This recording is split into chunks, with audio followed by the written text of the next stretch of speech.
use this mnemonic, which is red dog. And red, I don't even know what red dog is a beer. Okay?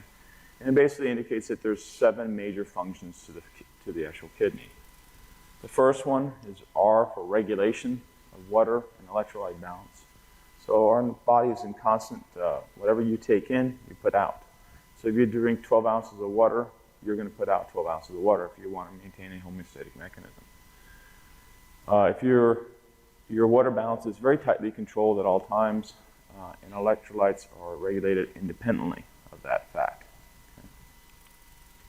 The next function, which is the E for REAP, is excretion of metabolic waste products.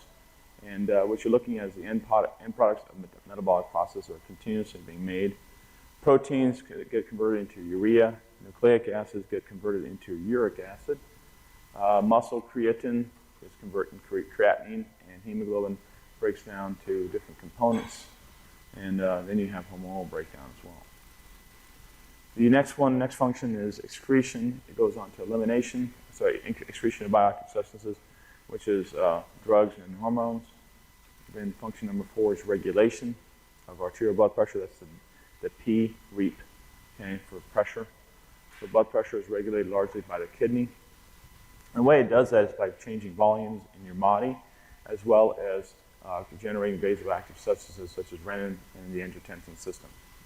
Volume control is ultimately a long-term control mechanism, which is done by maintenance of sodium, and which then also with the maintenance of water balance as well through ADH. The next function is regulation of red cell production. So this is the red part of it, the red dog. The red blood cell production is done by a specific hormone secreted by the liver called erythropoietin. So patients that develop renal failure will basically lack this peptide hormone, and the person will begin to become depleted in their actual hemoglobin count and RBC count. So what you see in this majority is in patients with kidney failure basically need support, otherwise they will form long-term anemias. Liver produces a very small amount of erythropoietin, which is not significant enough to maintain your red blood cell numbers in adequate numbers. Once the erythropoietin is released, things that will actually stimulate it will be things like low PaO2, so hypoxemic patients,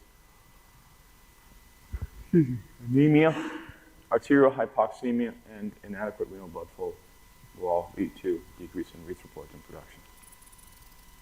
The next function is for D for dog, or vitamin D for red. So the vitamin D production is extremely critical for bone balance and bone strength. So we'll talk about that later on as part of the discussion as well. And then the last portion, which is the G for dog, is gluconeogenesis, which is most people forget this part. Okay? The actual kidney has the ability to produce glucose. Okay? It's pretty cool. So somebody who develops renal failure usually has a little bit of loss of this and tends to have a lower glucose level than expected. If you have somebody who already has diabetes on top of that, which is usually, it makes them a lot more brittle. Because what ends up happening is you get renal failure, renal sufficiency, and then the gluconeogenesis kind of, it doesn't kick in on time, and as a consequence you get really severely hypoglycemic bouts, which makes these patients what we call brittle diabetics. When you look at the anatomy of the kidney and the urinary system, basically, normally, most of us have 2 kidneys. About maybe 1 out of 100 of us will have just 1 kidney when we're born. Or their kidneys could be in a different shape, horseshoe-shaped. Most of them lie outside the peritoneal cavity. That's important because when you hemorrhage into the kidney, it hemorrhages retroperitoneal, not intraperitoneal. And you may not pick up on it when you're doing trauma testing, such as a peritoneal lavage. Attached to the actual kidney are the major blood vessels, which is on the hilum. This is the renal artery, renal vein, ureters, and the nerves that connect to the kidney. So you can see this is the anatomical structure in the kidney with the major structures coming in through the hilum. When you look at the actual function, when you cut away the kidney, you can see that it's going to be broken down into the cortical structures, which is on the surface, where lot more blood vessels.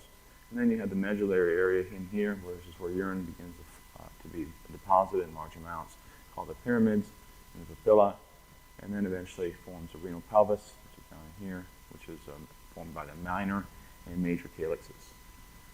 By the time the urine gets to this point, it can't change anymore. So at that point, it's already filtered, already been maximally changed, and at that point, it's truly urine. And then the stuff goes down to your ureter, which then goes into your bladder, which is then removed via urethra. The nephron is by far the most important anatomical discussion of the kidney, because once you understand this structure, you basically understand how the kidney functions. Now, what you have to also understand is that you have a huge number of nephrons. They're not just 10 or 20 of them. There's a few million. And so basically each kidney has a collection of 1 million nephrons. So you have 2 million nephrons in your body if you have 2 normal kidneys. Okay? The actual anatomical structure is that inside the actual nephron is where the urine is formed. Okay? And then you have where blood comes in and becomes filtered, which is in the glomerulus. But when you're talking about the nephron itself, it's basically you're talking about the actual flow of fluid that's inside that tube, which at that point is forming urine. When you look at the vascular structures, I don't expect you to memorize all of them. The one that I do sort of want to pay attention to is that you have usually one single renal artery coming into each kidney. Sometimes people have 2 of them, but you can have renal artery stenosis, which can then impair the blood flow to the kidney.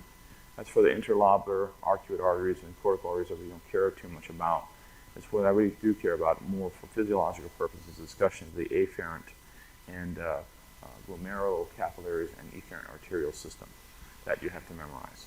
It's pretty much the only system in your body where you have not just one artery going in, but you have an artery going out of a capillary system. That makes this very unique. Okay? The reason that the system is set up that way is because you can actually vasoconstrict both ends of it, and as a consequence, you can change the flow patterns that occur in the glomerular capillaries. Okay? Pretty important physiological importance there. From the efferent arterial, then it goes around the peritubular capillaries, which is very important for reuptake of about 60% of the fluid that you filter, as well as sodium.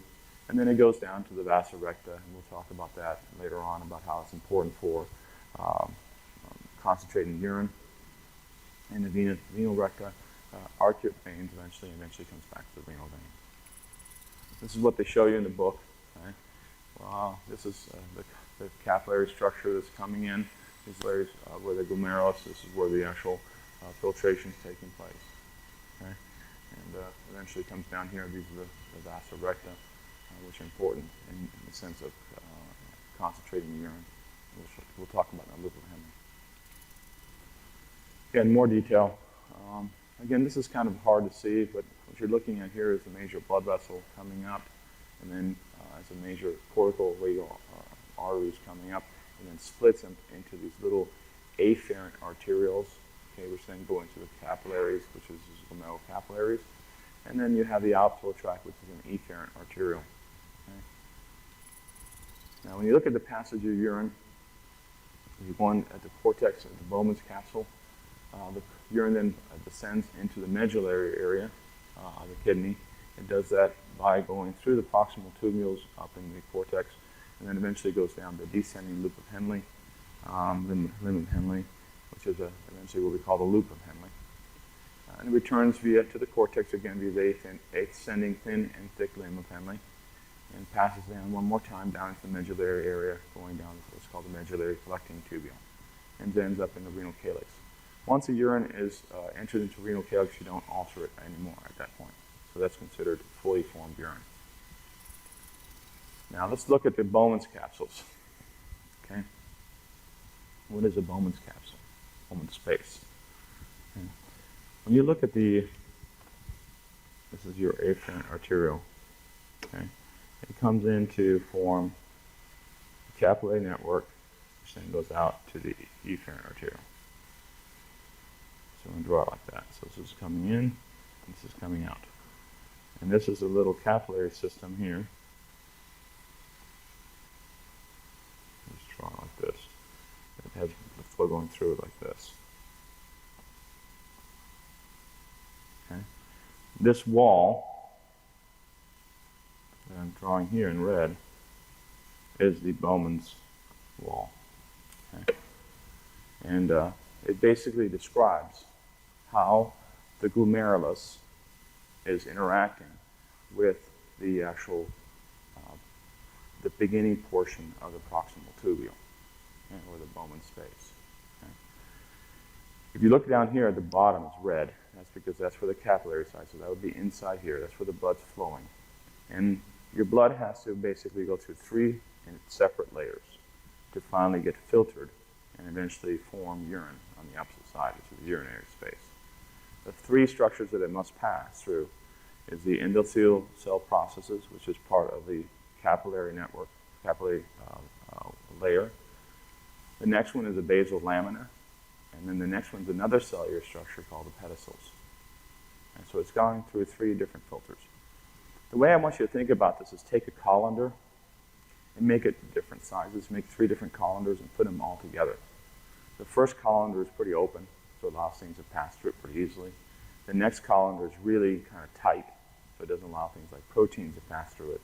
And then the next one sort of is there to sort of make the determination, should I let anything else through as well? And it can be either tightened up or loosened up, depending on the situation of the cells, the kidneys in it. So when you look at the 3-membrane filtration distance, the capillary endothelial structure has large fenestrae. They're basically like the slices of Swiss cheese, so they basically are pretty permeable to everything except red blood cells and platelets. So that's a pretty big area. Okay, so you're going to let even proteins pass through it.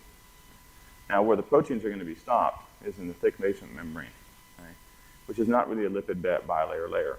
So it's actually formed of a gel-like acellular network, very much like a kitchen sponge, made up of glycoproteins and proteoglycans.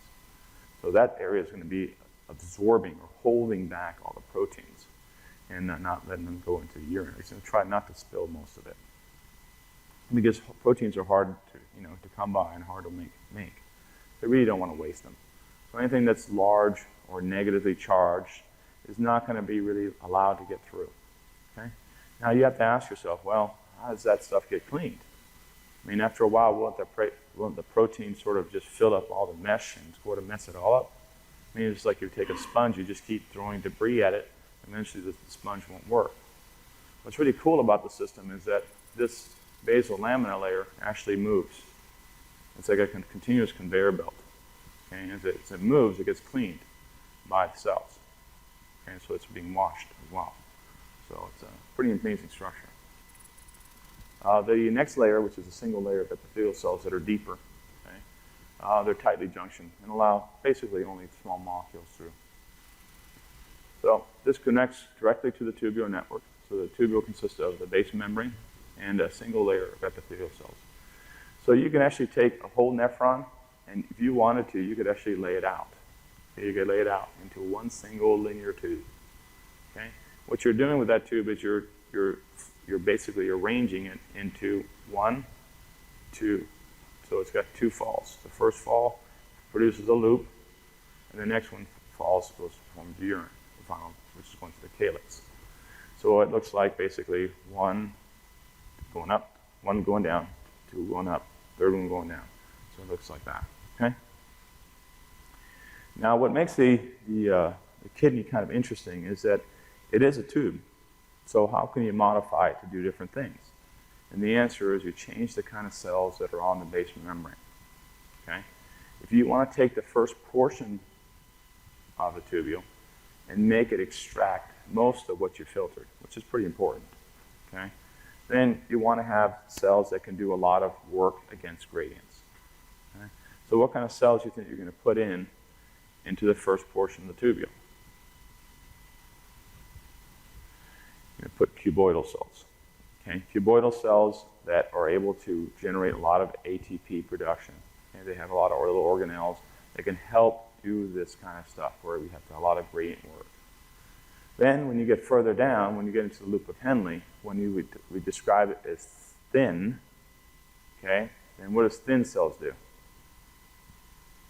They're going to allow filtration to take place. Okay, and then you're going to convert it back into what's called thick, which is then again what? Another cuboidal cell that's going to do a lot of workload. So anytime you see cuboidal cells in the kidney, you're doing a lot of work. When you're doing just seeing flat cells, which are, almost like squamous cells, but they're not, but they're, they're kind of squamous cells. They will cause the filtration to take place, or some kind of movement of fluid to take place. They are all attached, though, to the actual basement membrane. So basement membrane is pretty important. So if you damage the cells on the cell surface, okay, you notice you damage one of the cuboidal cells, what happens to them? They shed off the basement membrane, okay? And then that becomes debris in the urine. And that's why we see cellular debris in your urine when you get ATN. Okay? But what you're left with, hopefully you're left with, is that basement membrane. If you have the basement membrane still intact and you're able to flush the kidney out, the cells will regrow, and that person will heal that portion of the kidney. If you destroy the basement membrane matrix and you damage it, or you fill it up with proteins and cross-link it, and you cause damage in that way, then that nephron dies and basically never recuperates. Okay? That's part of what we do. Try to teach you guys constantly is filter the kidney, keep it wet, keep it flushing, keep it, with free radical scavengers like mannitol, things like that to help protect the kidney and nephron cells. Yeah. Mm-hmm. Yeah. And we're going to talk about that a little later, and it has to do with the arterioles. The arterial system, which we'll talk about a little later, have different abilities to vasoconstrict. Okay?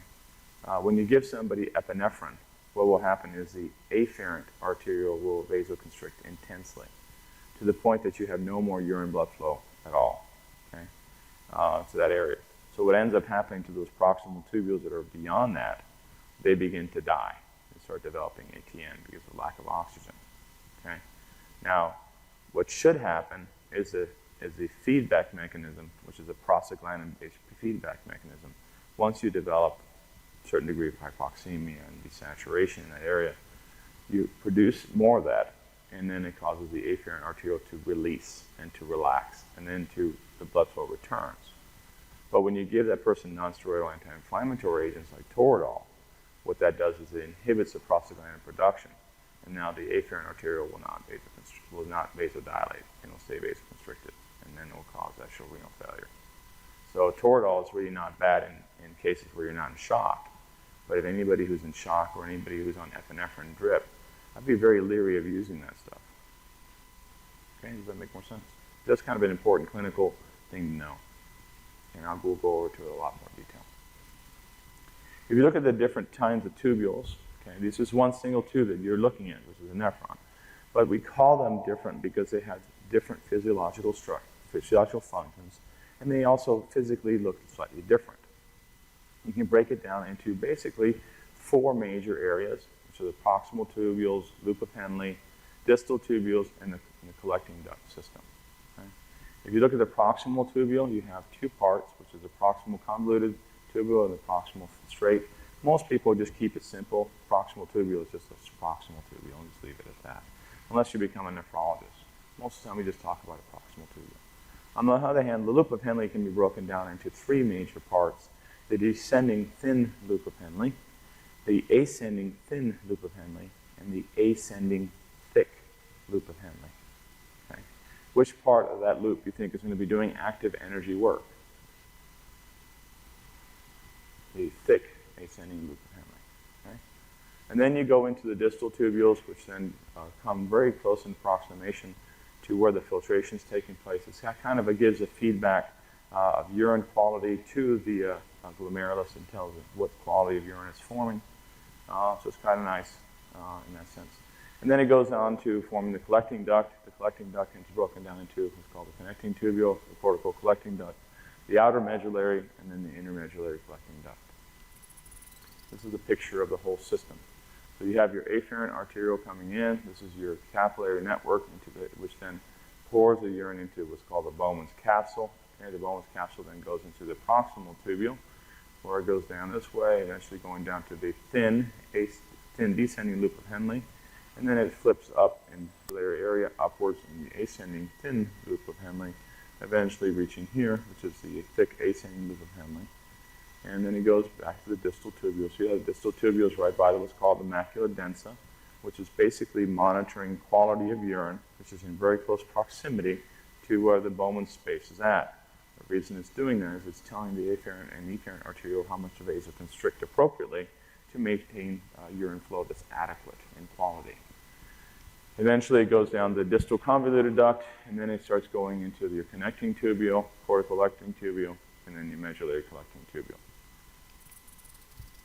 Now, once it goes there, it goes down into your calyx. Once it's in the calyx, you no longer can change the urine. Then it goes into the pyramids and the minor and major calcium, and goes into the ureter, bladder, and then eventually the urethra. Now, inside the extraglomerulus, you have specialized cells called mesangial cells. These are the ones that are helping clean up the basal lamina layer, and these are the cells that are actually sort of washing this area out. Okay? They're phagocytes, and they basically remove trapped material in the basal membrane. They're attached myofilaments that are responsible for altering blood flow as well. And the blood supply to the nephrons can basically be described as cortical, have all short loops of Henle, so the cortical cells don't really have the ability to concentrate urine very well. So if you're in a dehydrated state, what you end up doing is you shunt your blood towards the medullary or mid-cortical areas. Okay? You don't really want to shunt your blood to the cortex, which is very inefficient. If you're a desert dweller, I would suspect that most of your blood flow is shunting toward mid-cortical or juxtamedullary nephrons. Okay? If you look at the juxtamedullary nephrons, by far they're the ones that all have long loops of Henle, so they're the most efficient at concentrating urine in dehydrated states. There is some slightly differences in nephron heterogeneity. What that means is that there's genetic variables in some individuals. And if you think about it, if you were living in the desert for 2,000 years, I think that the pressure, environmental pressure of that population would make it more likely that that population would have longer loops of Henle and would be more resistant to dehydration than other people's. But again, that's something that's actively being studied. Maybe there's some answers that have come up with that recently. So, if you look at the juxtaglomerular apparatus, this is the area that's right next to the Bowman's capsule. Okay? It has in it different kinds of cells. It's basically three kinds of cells. It's got the granular cells, which are important for secreting renin, which we've talked a lot about before, which of course is critical for maintaining your blood pressure through the renin-angiotensin system. And you also have the extraglomerular mesangial cells. And then you have macula densa cells, which are basically detector cells that control GFR and renin secretion. So the actual macula densa is very important for maintaining that control. This is the area we're talking about. Okay. If you look at renal innervation, it's purely sympathetic. There is no parasympathetic. Okay, so it's purely sympathetic. You have innervations that are afferent, as well as you have sensory information going out. This is what gives you that kidney pain. It's kind of visceral, kind of hard to figure out what it is. It usually gives you tachycardia, not bradycardia. Where you get most of renal innervation going to is, of course, going to the juxtaglomerular apparatus, which just kind of makes sense if you go back to this picture. This is where the afferent arterial system, so if you want nerves to control how the blood flow is going, that's where you want to put it, and that's where it is. And so the nerves go right there to the arterioles to basically alter their the degree of vasoconstriction in different situations. Basic renal processes that you look at is the kidney can basically do four major things. Okay? It can filtrate is the first primary thing that it has to do. It can then reuptake. Okay? It can also excrete. Okay? And we'll talk about that in a minute. But if you look at filtration, that's what the blood is going by here, and then diffusing, basically filtering across the Bowman's capsule, and then forming urine. This glomerular filtration is yellow because it's plasma-like. And the only thing it lacks is mostly in proteins. It does not have very large proteins normally. The normal GFR is actually huge. Okay, glomerular filtration rates around 180 liters per day. That's a lot. That's about means that your plasma is filtered 60 times per day. That's a lot. Okay? So the kidney has a very important function in keeping your plasma clean, from all the metabolic waste products that it basically accumulates. If you look at renal tubular reabsorption and tubular secretion are the functions of the tubule itself. And so it actually reabsorbs some stuff and then secretes other stuff, which eventually is going out here, which is what we call excretion. Okay, excretion is a combination of all these three things: filtration, reabsorption, and secretion. Okay. The other thing the kidney can do is it does metabolism as well. It forms synthesis of ammonium from glutamine and also production of bicarb. It's really, really pretty critical. The kidney is really pretty important in production of bicarbonate, as we'll show. If you lose renal function, what happens to your bicarbonate levels? They start falling, and the person develops a metabolic acidosis as a consequence. Okay. If you look at basic renal functions, you have your neural control mechanisms are at the celiac plexus. Where is the celiac plexus? It's right where the stomach area is at, right here. That's the celiac plexus. It's where all the neural inputs coming in from sympathetics that come all together. They control your stomach, your pancreas to a certain degree, and it's also going to your kidney and small portions of your intestine and part of the liver as well. It's all sympathetic control, so it alters GFR, renal blood flow, and it's release of vasoactive substances, which eventually leads to production of increased levels of renin-angiotensin system. So if you get sympathetic discharge, then it causes renin to be secreted, and you get more conversion of angiotensinogen into angiotensin 1, which eventually forms angiotensin 2. There is absent and parasympathetic control. Okay. There is also hormonal mechanisms that affect the kidney, and these are the different hormones that affect the kidney. You have the adrenal cortex that forms aldosterone and cortisol. By far, the most important sodium regulatory hormone is aldosterone, okay, which is formed by the adrenal gland. Then you have the medullary area of the adrenal, which secretes epinephrine and norepinephrine, and these can affect the blood vessels, which control filtration, which is the afferent and efferent arterioles. Then you have the pituitary, which produces antidiuretic hormone, which is very important in the medullary collecting duct system to help hold water in. It's anti-diuresis, so it basically retains water at the cost of concentrating urine. And then you have the heart, which forms which is a system where you cause stretching of the atrium, which leads to release of what's called atrial natriuretic peptide. Natriuretic means that you're losing sodium. It's uretic means that it's urine in. It's in the urine. So you're losing sodium in the urine. And as a consequence, the sodium always, water follows where sodium's going. So if you start losing sodium, you basically diurese the individual. That's what ends up happening. So overview of the regional function. One major function of the kidney is to regulate excretion of substances at a rate that exactly balances their input into the body and thereby maintain total body homeostatic balances for many substances. A second major function of the kidney is to regulate blood flow, blood volume, osmolarity, and total body sodium content in a way to determine the average blood pressure. So those are the big things that the kidney does. The other thing that it can do is the working tissues. The kidneys are divided into an outer cortex and inner medulla.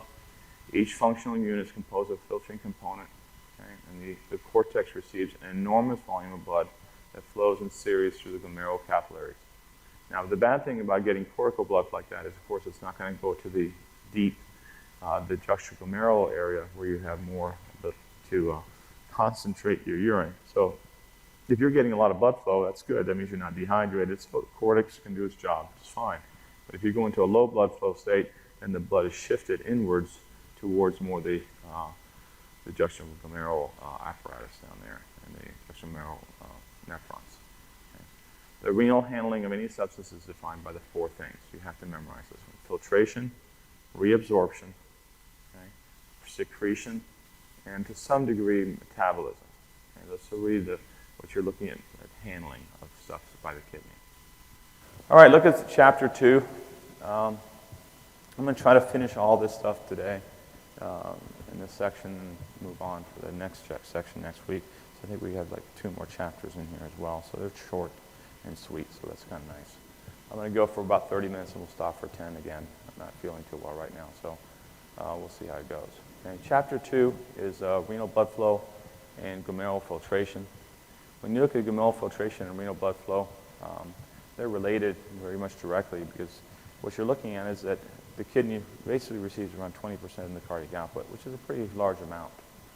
And of the filtered flow that comes across is about 20%. And that gives you what's called a filtration fraction, which is your glomerular filtration rate over your total renal plasma flow rate, okay, is about 20%. So 20% of cardiac output, 20% of that gets filtered. Okay, that means 80% of the rest of the blood stays unchanged, okay, which kind of makes sense. Because if you started doing 50% extraction of plasma, what would happen to your hematocrit? Okay, so here's what would happen. Okay, you're running through the glomerulus here inside the glomerular capillary, and let's say my hematocrit is like 40% at that point. Okay. What happens at this point is that I filter 20% of my volume, so I lose 20%. So that's going to increase my hematocrit transiently to around 45–50%. So then I'm going to go around the corner, and then I'm in the proximal tubule, then I'm going to reuptake some of this fluid. So by the time I leave, my hematocrit's back down to a more normal level. So no big deal. The kidney doesn't notice the difference. But if I took the same amount and I got into the kidney and I extracted 50%, okay, then my hematocrit would jump up from 40 to almost 75, which then it would be super concentrated. And when I took the corner on, it would be slow, very viscous, more likely to form embolus or form a thrombus. So really not a good thing. So really the filtration is a way of thinking about what is mechanically really possible without altering the actual mechanics of the blood. And so 20% is a happy medium where the kidney is able to do that. Okay. Flow resistance and pressures in the kidney are pretty basic in the sense that it follows the flow equation, which is change in pressure over resistance. The resistance is, of course, not at the capillary level. So once you get into the glomus capsule, there's no more change in resistance at that point. Resistance is basically taking place at the afferent and the efferent arteriole. That's where resistance changes are taking place, which ultimately changes the pressure that's being exposed inside the glomerulus. If my glomerular pressure rises, what should happen with flow? It should increase. Okay? If my glomerular pressure inside drops, then my flow slows down. Okay? So, and it doesn't matter which way it's caused. If pressure goes to zero, then flow stops. Okay? Or if you can't move stuff around, then flow goes to zero. Flow is how much movement of liquid is going there per minute or per time. Pressures in the kidney can be broken down into cortical, afferent, arterial, glomerular capillaries, basically high pressure help in filtration. And then the efferent arterioles, where really all your resistance changes are taking place, is both the afferent and the efferent arterioles. You also have peritubular capillaries, but these are on low pressure, which helps tubular reabsorption take place, which helps, in other words, bring fluid back from the proximal tubule back into the blood vessel itself. When you're looking at what's taking place, so when you get the urine getting into, the plasma getting into, or the blood, into the actual Bowman's, the glomerular capillary, okay? What determines its passage across, what fluid will get across, what charge molecule gets across, will depend on the health of the membrane, okay? So molecular size is, of course, important. So the smaller the molecular size, the easier it is to transfer a molecule across. That's pretty simple, okay? But what about charge? And that can be pretty important. What do you think the charge of a proteoglycan is going to be like? Which is the basal lamina layer. It's a proteoglycan. Proteins are usually what? Negatively charged. Okay, so this is what follows. Negatively charged molecules are going to be repelled by negative charge. Okay, so two negatives, when you put them closer together, they push each other away. So because most proteins are similar to a proteoglycan in the sense that they're negatively charged, what's their chance of getting through this basal laminar layer? It goes down, okay, which just helps protect the urine from having excessive amounts of protein being filtered and then having to be reuptaken. Okay? So under most circumstances, negatively charged molecules have a hard time crossing over. Positively charged, on the other hand, are actually more easily filtered than neutral compounds.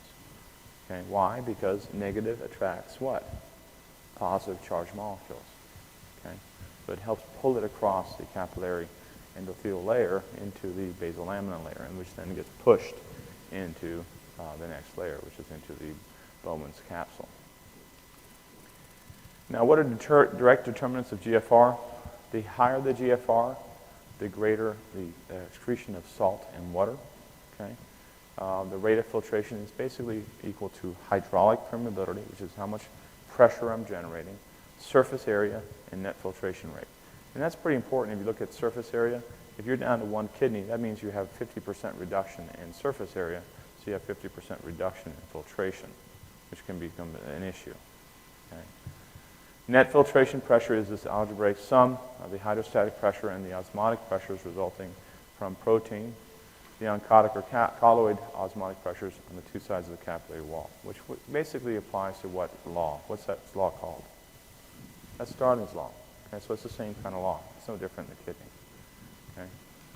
Okay? Now, what you see here in the top is a normal picture with it somebody that's cadaverically examined with the efferent and the afferent arterioles are maximally dilated, and then you have the glomerulocapillary network in the middle. In B, you have a situation where you have more pronounced afferent arterial resistance, and as a consequence, blood flow drops in the capillary network system. So as it happens, what happens to filtration? It decreases dramatically. And this would be an example of epinephrine. Epinephrine would be a person who would have high levels of this. There's also a situation where the efferent arterioles, okay, can vasoconstrict independently of the afferent arteriole. And if you vasoconstrict this intensely like this, as long as you got some degree of flow, what happens to capillary pressure? It actually increases and you get more filtration for temporary.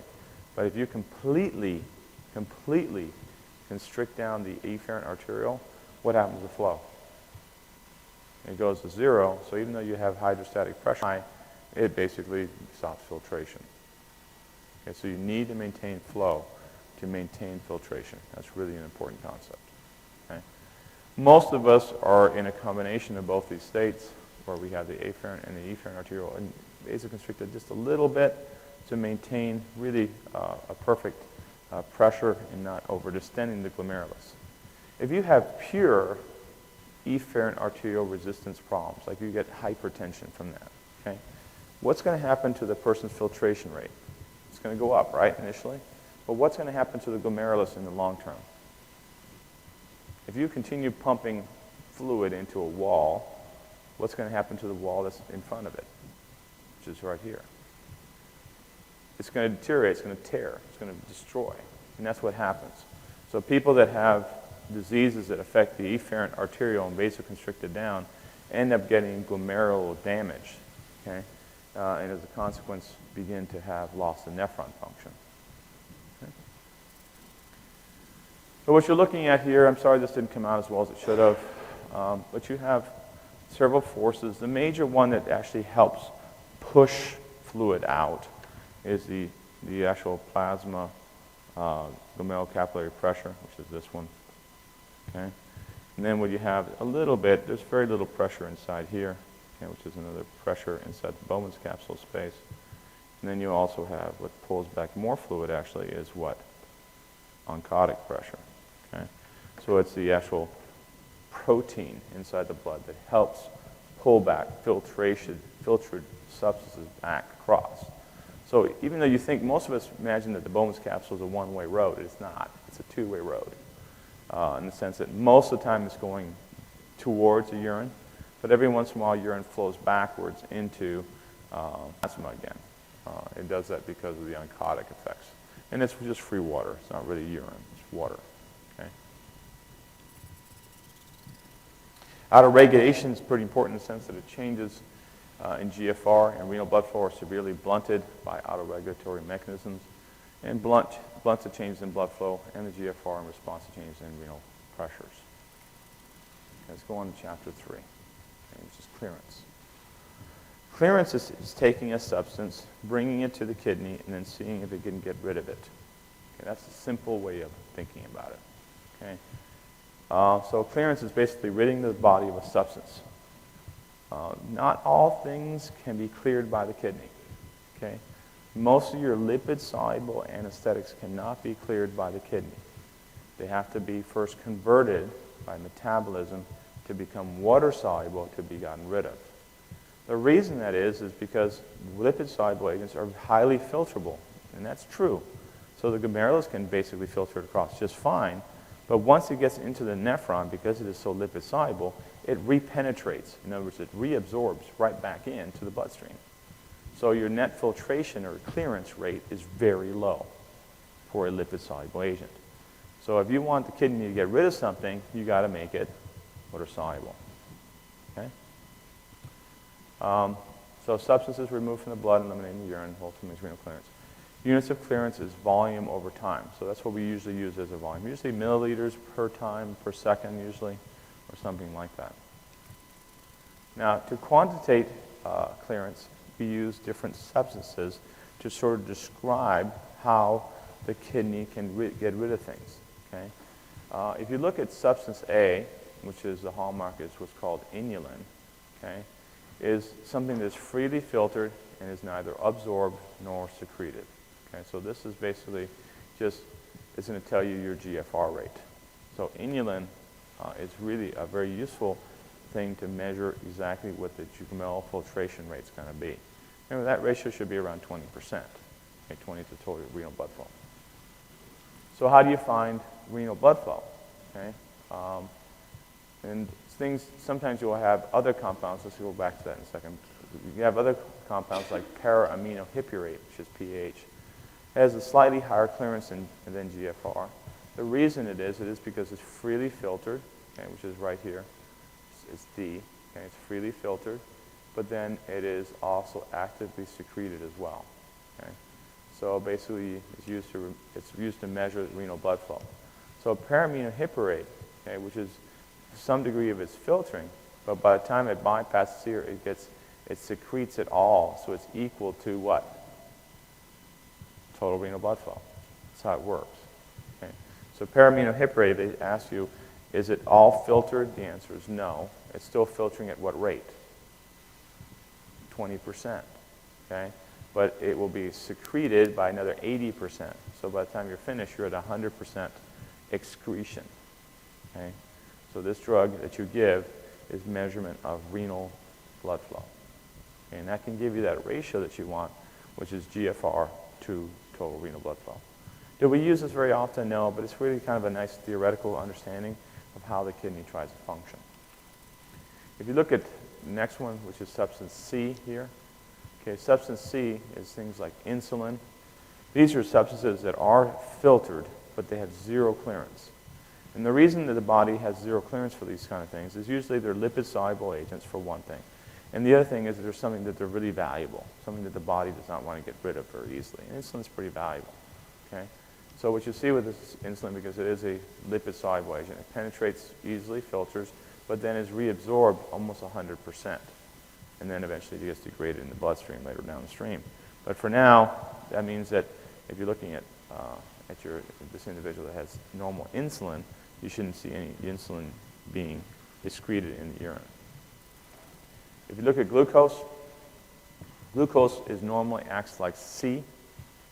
Okay? So normally when you give somebody glucose, let's say 300, okay, the body reabsorbs all of it, okay, which acts like C. So in other words, it would have zero clearance. If you overwhelm the system, where you give way too much sugar, then it begins to act like B, where you do get some reabsorption, but because you overwhelm the system, you now begin to spill sugar in your urine. It sweetens your urine up. Okay? Something you don't want to see. All right.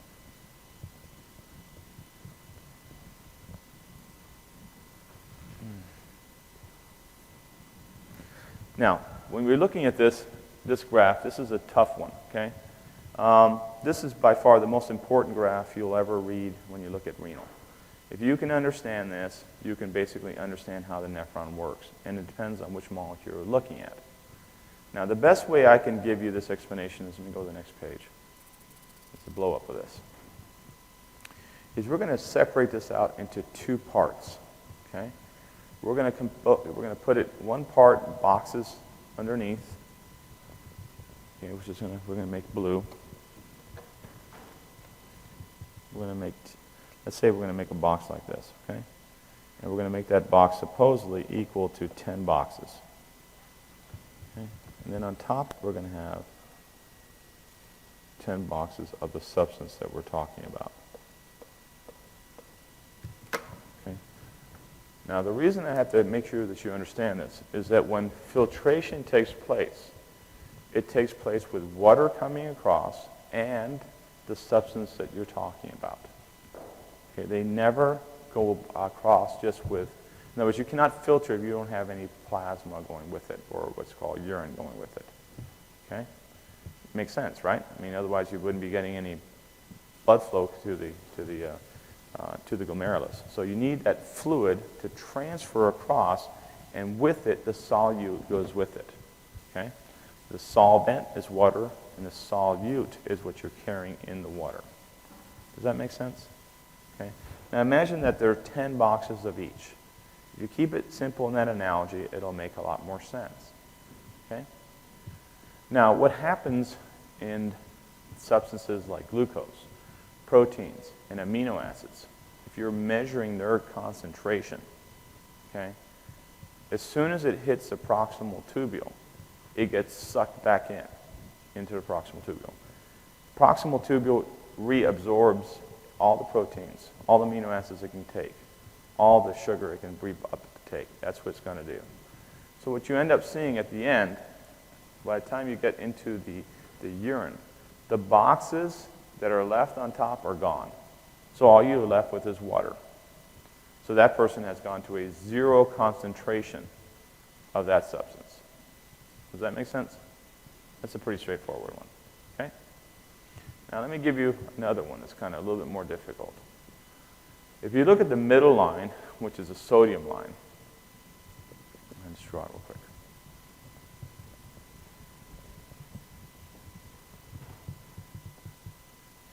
See that line? That's the sodium line. Okay? The sodium appears to be not changing, right? It doesn't look like it's changing. The concentration's not really changing. So that would make you think like, well, the proximal tubules aren't doing anything to that thing. In actuality, of every 10 boxes of sodium, it's pulling back 6 immediately. So 60% or 65% of all the sodium that you pull, that you filter, you're going to reabsorb. So why aren't you seeing the change take place in sodium? What's happening? What follows where salt goes? Water. Okay? So what you end up seeing is that your boxes that have 10 boxes on top and 10 boxes in the bottom, you're going to lose 6 boxes in the top of sodium, and you're also going to lose 6 boxes of water underneath. So your overall concentration change is 0. No change. Okay, but have you moved molecules? Absolutely. Which is very hard for most students to sort of grasp. That's a really important part of what the kidney does. The kidney filters a lot, but it pulls everything back in the proximal tubule mostly. Everything it really wants, it pulls back in the proximal tubule. So if somebody tells me which portion of the kidney is the most important, my answer tends to be the proximal tubule. They're the workhorses. They're doing 60 to 65% of the workload all the time, okay? Which also makes them more prone to injury, ischemia, because they're working so hard. They require a lot of ATP, so they require a lot of oxygen. So proximal tubular damage is what ATN is. It's damage to that area because you don't have enough oxygen. Now, what will happen as a consequence to that is that you won't reabsorb sodium and water. So the person then begins to diurese massively. Okay, you've all seen that in ATN. You've seen people begin to diurese and all of a sudden it stops. The reason it stops is at that point you've now destroyed the nephron. It's a little bit late, and so you want to wait to that point. Now, let's go on with sodium. Okay? As you go down the sodium gradient, okay, you see that the sodium concentration all of a sudden increases in the what's called the descending loop of Henle. Why is that? What's the descending loop of Henle doing? Its job is to absorb water by itself with no electrolytes. So at this point I only have 6 boxes of water, but then I extract another, let's say 2 more boxes of water, but I don't pull any sodium with it. So what happens to my sodium concentration inside the urine? It actually increases as you go up the loop as you go down the loop of Henle. As we turn the loop of Henle, okay, we turn, then that limb, as you go up the ascending loop of Henle, becomes impermeable to water. Okay, so it no longer is going to allow water to go out. Instead, it's going to begin to extract sodium in the thick ascending loop of Henle and pull it back in. Okay, so what's going to happen to overall sodium concentration? If you're down to maybe 4 boxes of water and you had 6 boxes of sodium at the top, now you're going down, 4 boxes of sodium and 2 boxes of water is what the best analogy is. Now you're going to go down to 2, 1 sodium, and now you're going to basically have a dilute sodium load by the time. So this is called the diluting section. See how it is? This is a concentrating section, is when you go down the loop of Henle, and then when you go down up the loop of Henle, that's considered the diluting section. Does that make sense? But what you're still doing is you're still moving molecules back across. By the time you're finished going through the loop of Henle, how much fluid do you really have in the nephron? The answer is about 10% of what you started with. That isn't a lot, okay, but that's what the kidney wants to play with. It wants to micromanage the last 10% to basically determine what quality your urine is going to be. Most of the uptake has already been taking place in the proximal and the loop of Henle. That means if you poison the loop of Henle, which is what loop diuretics do, you poison the loop of Henle, then what happens for the ability for water to be reabsorbed? It goes way down. So this person then, it basically gives you a very dilute urine. Okay? 60% is still pulled back, but the other 40% now is able to pass through and form more urine. That's a lot if you think about it. Okay? Eventually, when you get into the distal tubules, depending on what state you're in, okay, you start concentrating by pulling more water out. If you have somebody with antidiuretic hormone on board, you'll see that the sodium level concentration will go up more rapidly than this line because you begin to concentrate the urine. Okay? If you look at the other 2 examples that are given, 3 examples that you have up here, which is PAH. PAH is para-aminohyperate. This is the one that actually measures total renal blood flow. If you think about it, look at the proximal tubule. What's happening to concentration? It's going vertically upwards. So that means the water that's being removed, which is 60%, is being removed when sodium starts crossing over. And in the pH combination, you're not seeing that. The pH stays right there. So you see the pH concentration is rising. And then you see in the loop of Henle where you secrete more pH, it continues to increase in level. Okay? Does that make sense? All right. And then creatinine is an indication of glomerular filtration rate as well as inulin. Practical method of measuring GFR is creatinine clearance, which is what this is trying to show you here. Inulin is by far the gold standard, but we don't use it in clinical.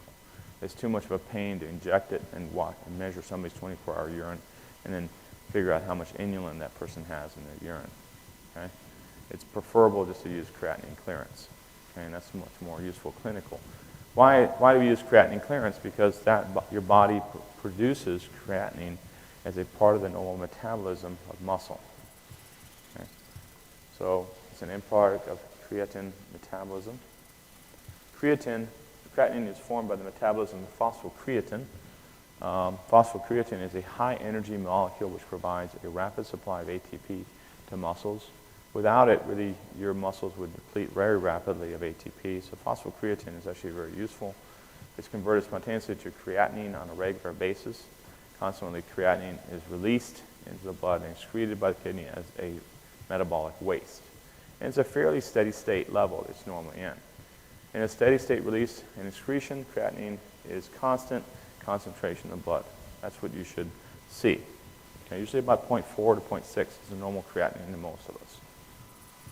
Here's what you see. This is the actual production of pyruvate and lactate. Okay, this is something else. But creatinine over here is a byproduct that helps carry ATP.